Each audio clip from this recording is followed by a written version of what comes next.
Hey guys, welcome to Hanging Out on Monday Nights. I think the room would like to talk about the VMAs this year and something really specific, which is interesting. Jay mentioned it because I got a message from a friend of ours yesterday asking me a question, and I'll read you the question. Just give me 1 second. I'll pull it up here. Does it start with, hey, have you ever heard of... You guys know this guy, and he's totally cool if we use his name. Shannon McKeon, the bathroom selfie guy. Oh, yeah. Yeah, Shannon's a good guy. He sent me a message, and the message is this. I want to bounce something off of you. So I'm watching the VMAs tonight, and I don't recognize a lot of the songs that are winning awards. As a wedding DJ, my couples aren't requesting these songs. My question is, am I missing out on being a well-rounded DJ because 95% of my events are weddings, and I don't know these songs? I appreciate any feedback. I'd like to hear your opinion. So it's funny because I did a video on this, and then right before I pressed record tonight, Jay said, Do you know who... What did I say? I knew a couple of the artists. I knew like 2 or 3 of the artists. There was a bunch of artists. I didn't know who they were. Yeah, I wanted to Sabrina Carpenter and Tate McRae, I think it was. Yeah, that's the 2 I knew. And then a bunch of other. Yeah, there was one guy that sang, and he was like Shakespearean, like kissing a guy who was either dead or asleep.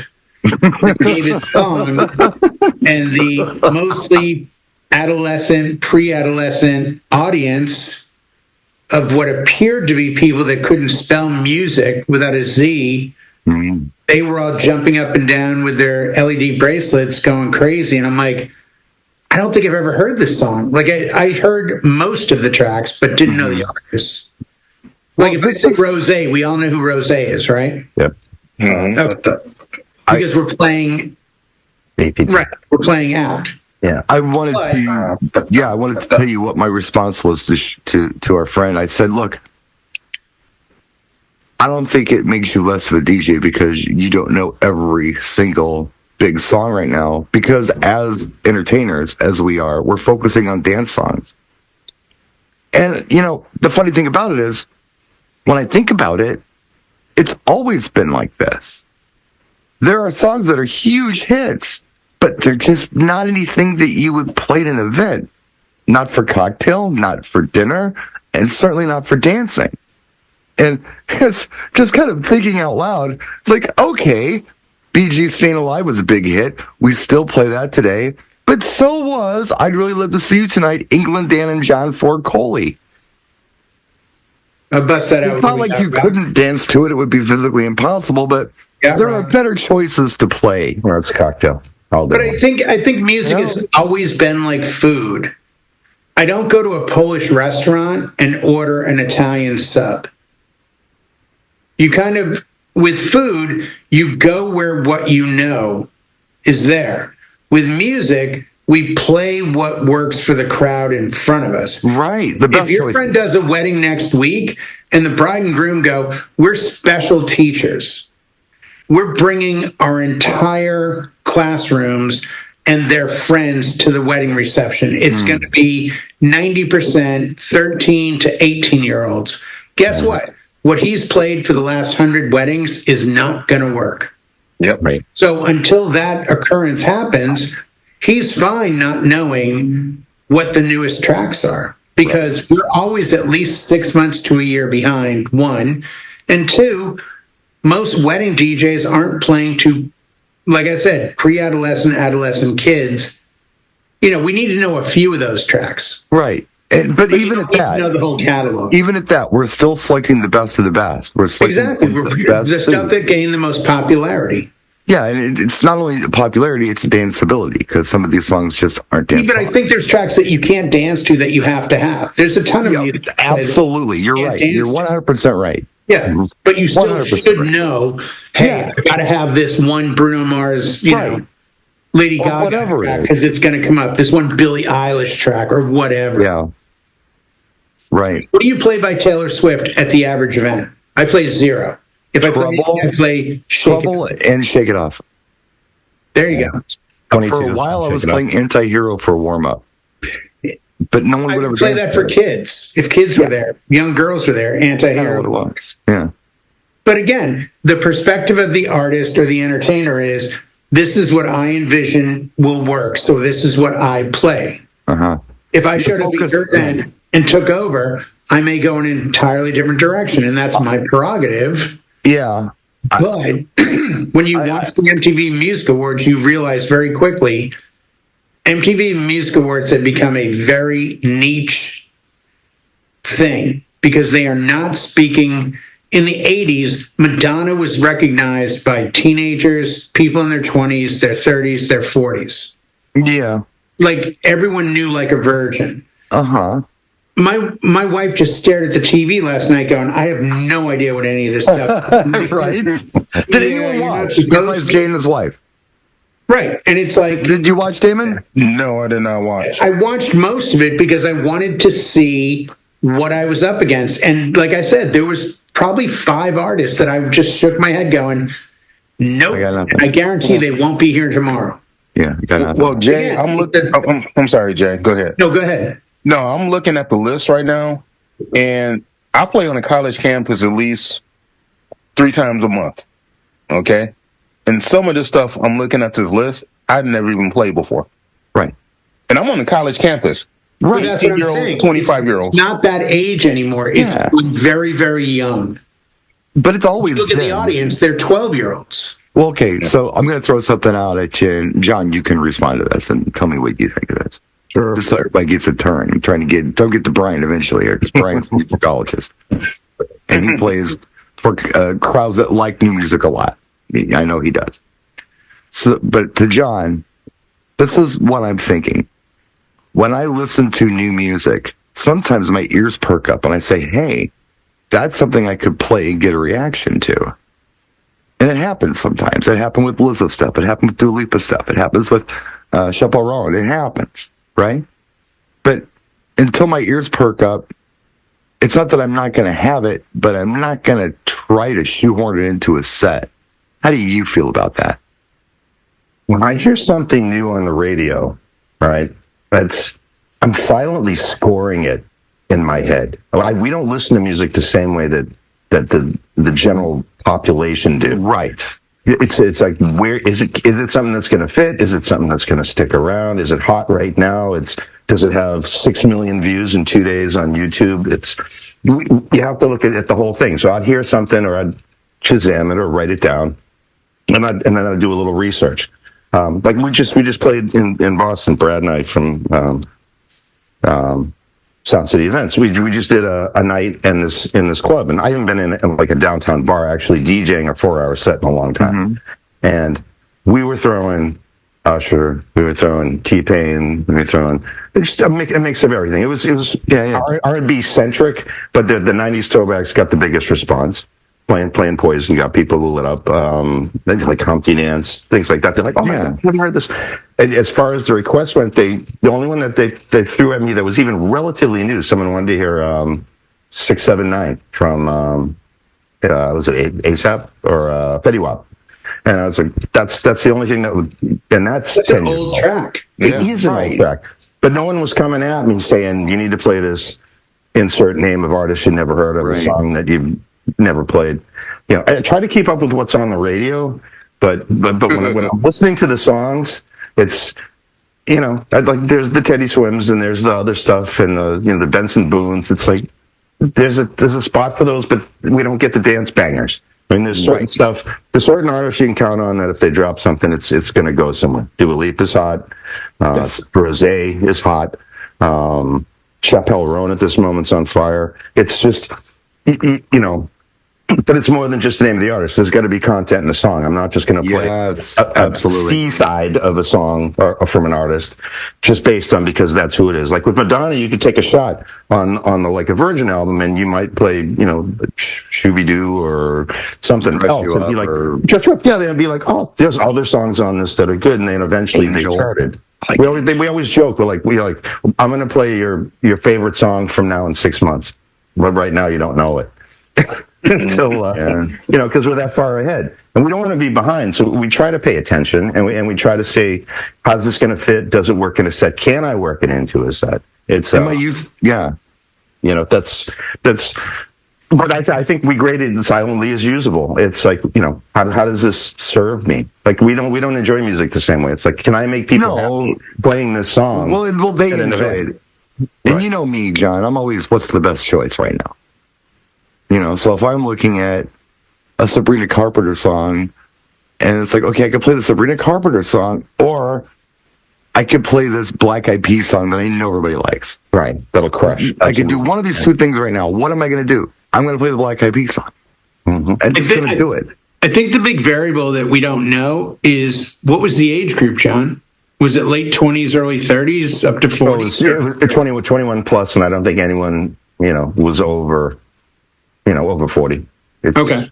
Did you find most of them were late 20s or early 20s? And I only ask that because... Did you card anybody? I'm trying to find a line in the sand for throwback. Card them. Yeah. But there was this one guy. I don't know what he was on. Described a wedding of people, the average wedding of the music he just played. You could play that pretty much 99% of a wedding, and you'd succeed. Well, I was thinking about something else, and that is that I started noticing it when grunge hit, because that was the struggle for me to find content to actually play, because no one was dancing to Better Than Ezra's Good. No one was doing it. It was a hot song, and I bought it, but nobody wanted to dance to it. And ever since then, I've noticed, I think I'm using this term correctly, and correct me if I'm wrong, like an ebb and flow of bangers in the top 40 that we can use. Like, sometimes there's a crop of them. Like, there's a few years where you get a lot of good dance songs that are coming in. And then there are these... It almost feels like I'm in the middle of a desert somewhere. It's like it's barren. There's nothing. Like the songs that I was listening to last night that are current on the top 10, it was either Sabrina Carpenter or it sounded like something that you'd hear in a Chevy truck commercial. Like when you're hauling logs, slow motion kind of thing. It's what it sounded like. It didn't like these epic sounding. I don't remember that song. Is that Hey Soul Sister? I don't know. Anyway, but it all sounded kind of like the epic part of that song. That's what everything sounded like to me. Like music for commercials, not hits. But anyway, Brian, you play a lot of new music for people. Well, for school dances, I do. Not in the clubs. I don't play new music. Not too much new music at all. You put it on, they don't dance. Well, yeah, but once in a while something comes along and you're like, this is hot. Well, I got requested for Sabrina Carpenter last week. Okay. Her regular radio versions of the songs, they're not danceable. None of them. There's even her brand new song they just debuted during the MTV Awards. That song is not danceable. But I do have a remix. It's 128, but I mean... Does that help it? Yeah, but not really. No. Because her songs are only like 100 beat, 100, 110 at most, I think. Yeah. And I need 128, 130. That's all I need for the club. I'm the weirdo who just likes good music. I don't care if it's new or it's old or what it is. If it's good and I think the audience will like it, that's what I want to play. If it's weak, whether they like it or not, I'd rather play something else. I mean, yeah, I'll play whatever they want, but I think that's always the method of operation. When I do the prom every year, they're requesting like mumble rap and stuff like that. So, so that's what I do at a prom, and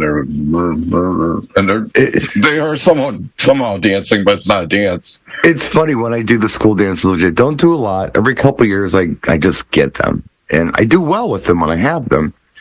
I'll try to give them what they want right away, and then I'll play other things that have a little more energy, and the girls start dancing a lot more than the guys, and the guys are dancing with the girls instead of groups of guys or groups of girls just kind of clustering in the dance floor somewhere. I bring the energy, and they dig it. But yeah, they got to hear their thing. I mean, you almost have to prove to them, I know you really like it, but you don't even know how to dance to this. You can stand there and throw your arms and high five your friends to it, but you're not dancing to it. You don't know how. Child. Well, you play that new song that nobody knows and they want to hear it, and they're in the corner taking a selfie video, a little reel for Facebook or an Instagram thing. It's that's not for the dancing. It's for the website. The creator content. Like, look at that, we're out at this place and they're playing this song and we like the song. That happens. We saw a bunch of that. It's they go stand in the corner, like up there's some display or some neon light on the wall, and they're just the camera's going back and forth. I'm like, there's advertisements coming up out of this one. We have Eric in the audience tonight, and I don't mean to ignore him, but man, he has just been blasting us with messages. Yeah. What's going on with Eric? What's he talking about tonight? I got $20 if he wants to get a camera. Start a GoFundMe. Yeah. Might reach $21, $22. I'm just saying. I'll sell mine, right? The next one right here. Nice. I got an extra one I could send them too. So. I don't know. I'm just of the opinion that you don't have to you don't have to know every new song, because our ears perk up when we hear things that are important. But I think what you should know is a rough estimate, so that when people come up and go, "Oh my God, we love Sabrina Carpenter," oh yeah, like either play espresso or come up with an alternative. There's always the funny part. Yeah, there's always a choice B. The funny part is I find it with artists like Morgan Wallen. When people come up and they'll ask for it, they'll say, "Do you have some Morgan Wallen?" I'm like, "Sure." Like, you're gonna try anything. Like, they always say that. So do they even know the names of the songs? Right, that's the volley. That's the tennis ball back in your court again. You're like, no, you knock the ball back. And then you play something with Luke Bryan. Then I just go like, "You're gonna love this," and you play Luke Bryan. Yeah, that's an option. That's not Morgan Wallen. Don't worry, they know that. But his new song is with the other one that we don't play, Tate McRae. They have a duet together. Oh, I know. No. Well, this is the new incestual music scene where it's like, if you get any traction, you have to collab with somebody that's got some traction. It's like this new step. I mean, Bruno Mars had 2 hits this year. Neither one of them were his. They were both collabs. There's other people. Yeah, Gaga and Rosé. Yeah. And he wasn't there at the award show. Right. That's weird. It's weird. Well, because he owes, MGM $200 million or something. And if you own MAGM money, you got to pay MAGM. That's just how that goes. No, I think it's become so formulaic. And if I played you a 10-second snippet of the top 100 outside of the redneck stuff, you'd never know what was what. Nobody's actually got a sound anymore. It's not a boomer thing. It's just that the majority of music coming out today, by definition, is not good. That's not even an opinion. Well, I'm following bigger professionals than us. I'm trying really hard not to critique. This is bad. I'm not criticizing. I'm making a statement. New music, for the most part, is not good. Well, it's not a criticism. It's a statement. It's not a thing. I don't think, and we've talked about this. I think most new music is bad. I don't like much of anything Sabrina Carpenter's done. I'm the only guy on the planet that's got the guts to admit Chaperone is not good. Sorry. I have to go. No, you don't. I don't. Have to go. I don't. I liked it better when it was called Hey Mickey. It doesn't sound like. There you go. Can't come to the Pink Pony Club. You're thinking APT. APT's Hey Mickey. Snow's Hot to Go. Eric mentioned, what's his name? No, I forget his name now. Busta Rhymes. What is his big hit? Put Your Hands Where My Eye Can See. Yeah. Dangerous. I mean, he has a bunch of songs. I didn't recognize anything he was singing. But you don't fall in his category of... No, but I mean, I played his stuff back in the 90s. Yeah. Do yourselves a favor. Look up Hard Summer, Busta Rhymes. You will never be the same. He was at Hard Summer, and I was at the show. and Oh he had yeah, bad he's telling me sound about and that. bad. You know what I'm talking about, Damon? Yeah. Yep. He went off. He went from Busta's a talent. Oh no, I can never like Busta Rhymes again. I'm sorry. But he's not the first tore this artist to do woman that up when and they get down. bad sound, though. No, everybody can have a bad day on the PA. I mean, that's Oh sound no, people. John! He went up and down this woman like in front of 30,000 people and just crucified her. Yeah, it was bad. Yeah. Like half the crowd left. Yeah, I ain't gonna lie, that was a bad performance. I mean, that was bad. Yeah, it was not. It was not your. I had a bad day. This was I had like a bad the day, same song yeah. 4 times. Well, on a Again, positive note, if he handled it correctly, it would have been like, wow, Busta's really cool at handling stress.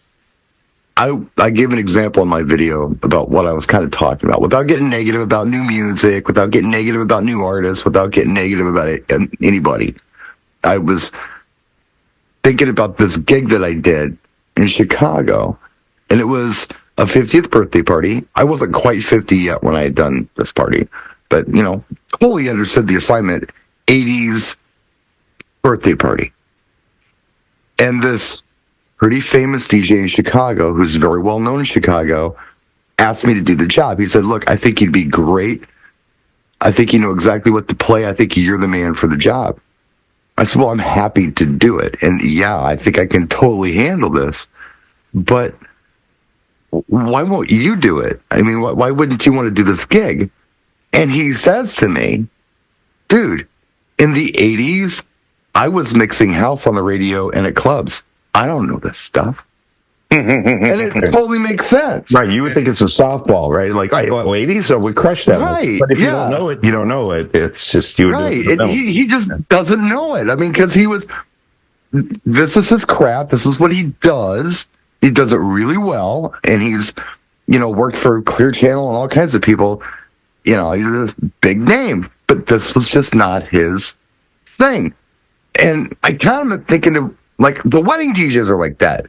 Our thing is music you can kind of dance to, or if you're a wedding DJ, even if it's mellow, Jay's hypersensitive to lyrics.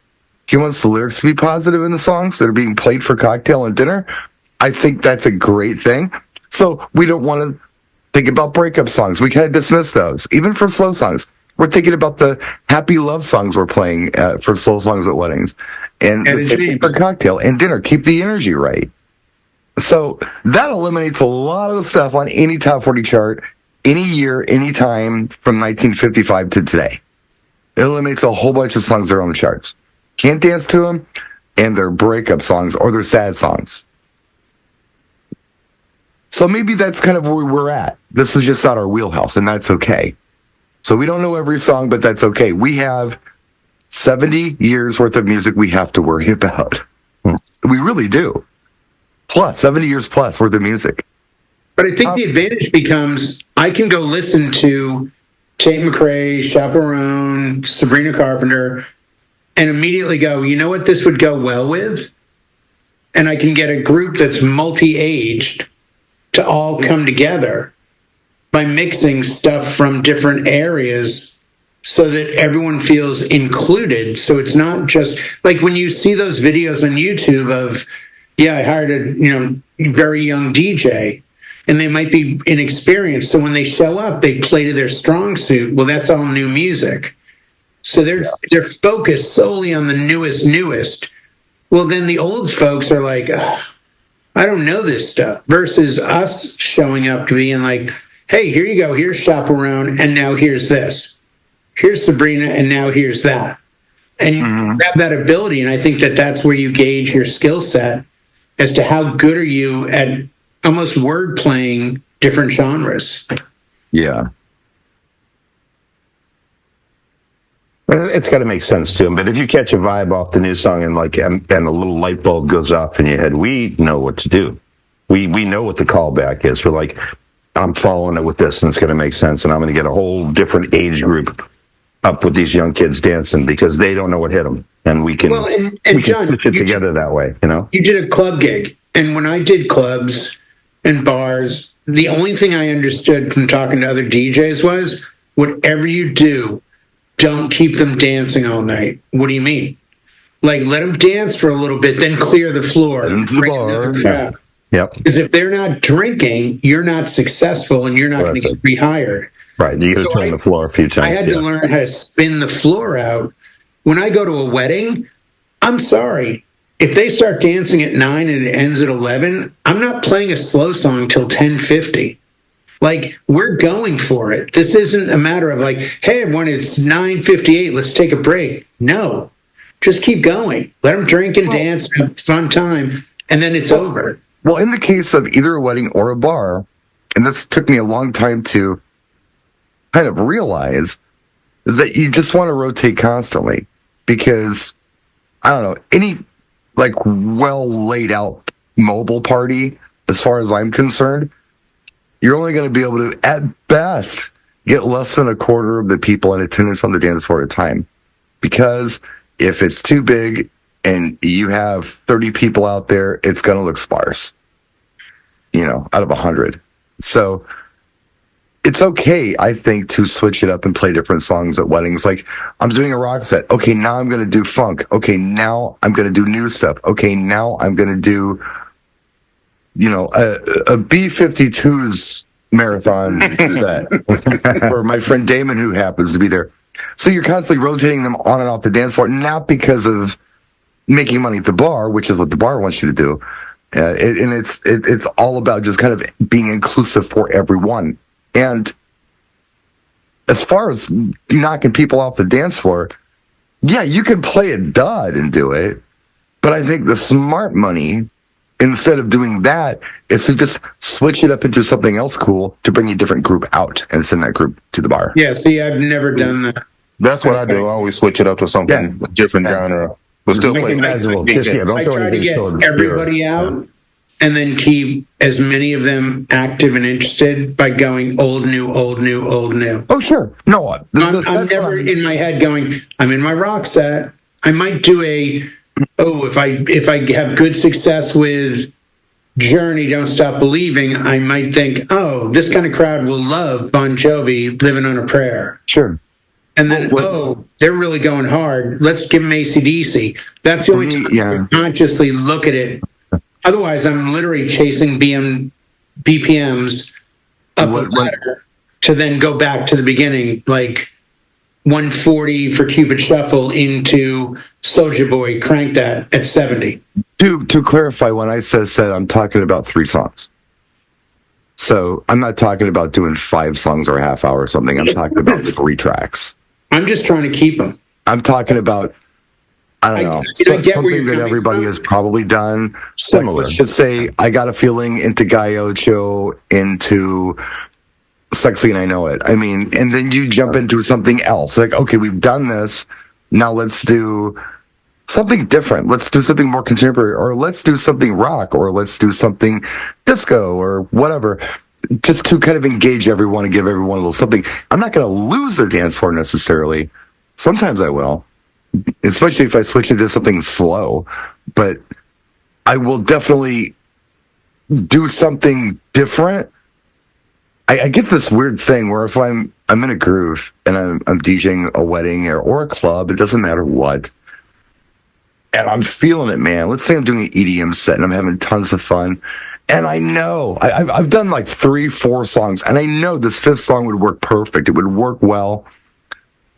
I know that I shouldn't play it, but I want to so bad. And I know I'm better off not. But it would be so cool if I did. Sometimes I resist and I switch it up. Sometimes I throw the song on and say, it'll be fine. And I don't get the result I wanted. It's like I pushed them too far. Yeah, you've exhausted them at this point. I've exhausted the oxygen mask at this point. It's just too much. I think that's the point where you switch gears. Yeah. On style, but on speed. Mm-hmm. Like, I'll try to get them up a ladder and then maybe back down and back up. And there are tracks I'll go, this song would kill, but you know what? If I don't play it and instead I skip over it, I've got it to come back to. Mm-hmm. Like Usher, is a good example of, I don't care where you are, when you are, that song kills. So if you want to wait on it and not make it a, low 100s track set and pull it in later, you can. Like if you're doing 130 stuff and everyone's getting tired, do a slam into Usher, and now you come back up the ladder. Plus, I mean, you guys have 7-8 hours of dancing. We don't have that luxury out here. We've only got like 2.5, maybe 3 hours of dancing. So I don't have the time to start. Let me get experimental. Let me do a quick Yes set, and I'll do some funky Spinal Tap jazz thing. That doesn't exist. It's like, here's the tracks slowly building up the ladder of speed. Everyone is jamming. I've got parents, grandparents, bride and groom. I'm done. I'm not going to change a thing. The players are all in the floor. Keep going. If you see them breaking off, now change. But you know what works. I mean, my dance sets are 50, 60 songs. I know what works. Yeah. I don't have the patience or the time to go, this would be a great time to throw Sabrina Carpenter Espresso in the mix. No, it wouldn't. I hate shoehorning tracks unless I absolutely have to. If someone's asked for it and I gotta shoehorn it in there somewhere, if it's something I must play, yeah, you have to. You can't. Yeah, you have to. You got to find a way to make it work. But for me, just to say to myself, hey, as a DJ, I need to play the number one song in the country right now, or sometime this evening. I got to figure out where it's going to fit.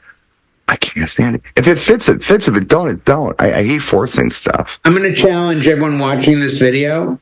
I want you to check your ego, and then I want you to go to Billboard Top 100 or Hot 100, Top 20 songs. And I want you to be honest with yourself. Go through every track and see how many artists you've never heard of. Oh, yeah. If you're a full-time active DJ, because I think you'd be blown away at how quickly you go, whoa, I have no clue who this is. I feel it's not a reflection on us. It's a reflection on that's what's gaining popularity in this area. And that's the charts, they change so fast. It's just like, who's this guy? You're like, where did he come from? Oh, he's got 8 million views on Instagram. Now he's got a song. It's on the radio. Or is it on back in the day, an album came out and they promoted a single, and you waited. And it might take 6 months for that single to make its way to number one. Now, Sabrina Carpenter, we'll use her as the example. Her album came out, Espresso was number one. If you did the top 20, she had 6 songs in the top 20, and I couldn't figure it out. Yeah. And then I found out it's because they release them as singles because they get a higher track record. Stream stuff. And then it becomes like, exactly, the whole streaming concept. So the album becomes not an album, it becomes singles. It's not like she's Barry Gibb. It just worked out. No, but that's the thing. That's why you don't hear anyone breaking these records, because they're only there for a short period of time. It's not like a full frontal assault of, this is amazing, it's got millions and millions. No, it has lots of stuff day one. We were talking about Ghost and Slaughter to Prevail and all these different groups that pre-release their albums and will sell like 200,000 copies, come out at number one. 2 weeks later, they're not in the top 200. Because their tour is selling tickets, and that's no, exactly, John. That's my point. So that's how where the money's at, right? Because it's not like it used to be. You sold tickets so that you could get album sales. Now there are no album sales, so you have to sell tickets. You give away the albums so that people will come and spend $100 for a T-shirt. And, John, do you know a group called Presidents? No, I don't know if I do. They just sold out their tour. They have no records or albums out. They have a single out, and their album is releasing in 2 weeks. They've sold out a European tour, and they're doing 3 shows in the U.S. All 3 are sold out. All 3 are about 1,500 people. Nice. That's my point, though. This is how music is today. It's a band of 4 people that wear presidents' masks. Eric's being passive aggressive in the comments. Damn it. Now everybody's like, in a minute. Yeah. We don't know who these guys are. It could be Dave Grohl. It could be Steve Vai. It could be, Alex Van Halen, because they're wearing a mask. So again, it's the way this group has found a way to success with no product in the market. And they've already sold out a European tour based on one song. I mean, you couldn't have done that 30 or 40 or 50 years. Oh, no. I meant DJ Eric, not Eric Wilson, who's also in the wings. Hey, Eric Wilson, good to see you, buddy. I like Sleep Token, not a fan, but I mean, it's like they're all in masks. You don't know who they are. Could be anybody from any band, and They selling, or They selling beat out singles, Ghost. and they're just lighting up the chart, and I'm like, I don't understand it, but No. I don't have to understand it. I just I have wanna to do- give Presidents somebody else. have taken it to a level that no one else ever will. They've managed to sell out a tour, get high placement on a record that doesn't exist, and become popular in the zeitgeist of society based on an image because there's a perceived who could they be thing behind the mask. Good for them. Oh, I think it's brilliant because nobody does know who they are. No one's even really sure where they're from. Well, hopefully by the time we come back next week, we'll know who they are. We can talk about them. I just wanted to remind everybody that this show is brought to you by DJ Event Planner. Thank you for being one of our channel sponsors, DJ Event Planner. Learn more about them by checking out the description of this video on YouTube. There'll be a link there you can have a look at. We're time, boys. And meanwhile, Sia's still swinging from the chandelier with her black and white wig covered down to her chin. We don't know what she looks like either, technically. Yeah, until you go back and look at 07, the 75 videos they put I out. know. But That's the part that makes me laugh every time. it's the mystique. It's the Maybe mystique. someday I know, we'll but see Kiss Unmasked. it's like, okay, it's like if I show up next Hey, week we're with still Matt. recording. I know. Oh, okay. Just making sure you know now. I good. know. We're good. I was trying to find a stopping point, but it's becoming harder and harder. All good stuff. Listening to music, kids. Yes. So in closing, real quick, yeah, don't feel bad if you don't know a Richard song. Feel bad if you don't know the banger. Have it, just in case. But, focus on good music. Focus on the stuff that's going to be good for the audience in front of you. Not stuff just because it's a hit. Because who knows what that means.